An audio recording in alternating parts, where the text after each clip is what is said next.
Hey, good afternoon, everybody. It is June 12th, 2025, and we are in the Old Testament book of Proverbs. We're going to read chapter 7 today. We're continuing with adultery. Some Proverbs about adultery. Why so much about adultery? Well, apparently it's a pretty important thing with God. In fact, if you're following along with this reading plan that I pull out of the back of my ESV Bible that breaks this into 4 readings, while it's having us read this in Proverbs, we're reading in Hosea, which is using adultery as a symbol of Israel's disloyalty.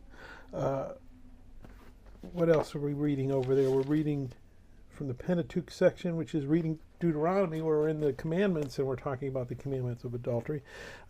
The Bible is pretty explicit that using adultery to represent idolatry.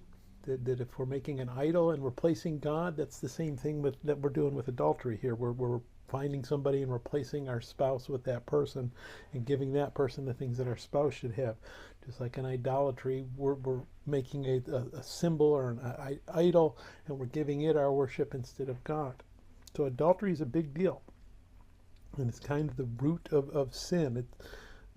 We're commanded to love our God like with all of our heart and soul and mind, and we're called to love each other as we love ourselves. So idolatry is violating that first one, and adultery is violating that second one.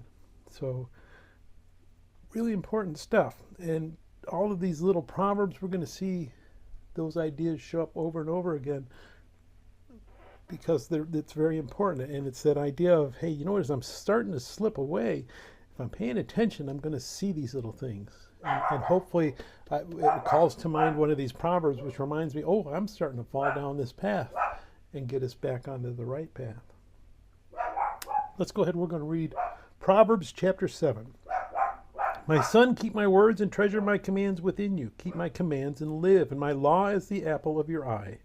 Bind them on your fingers, write them on the tablet of your heart. Say to wisdom, you are my sister, and call understanding your nearest kin. Then they may keep you from the immoral woman, from the seductress who flatters with her words.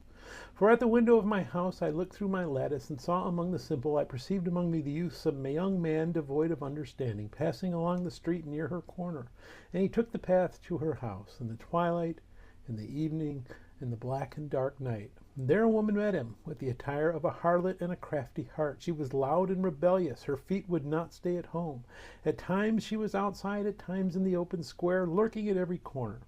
So she caught him and kissed him. With an impudent face she said to him, I have peace offerings with me. Today I have paid my vow, so I came out to meet you, diligently to seek your face, and I have found you. I have spread my bed with tapestry, colored coverings of Egyptian linen. I have perfumed my bed with myrrh, aloes, and cinnamon. Come, let us make our fill of love until morning. Let us delight ourselves with love, for my husband is not at home. He has gone on a long journey. He has taken a bag of money with him and will come home on the appointed day. With her enticing speech she caused him to yield. With her flattering lips she seduced him. Immediately he went after her as an ox goes to the slaughter, or as a fool to the correction of the stocks, till an arrow struck his liver. As a bird hastens to the snare, he did not know it would cost his life. Now therefore listen to me, my children. Pay attention to the words of my mouth. Do not let your heart turn aside to her ways. Do not stray into her paths, for she has cast down many wounded, and all who were slain by her were strong men. Her house is the way to hell, descending to the chambers of death. May God bless reading his word, and may God bless you. Bye.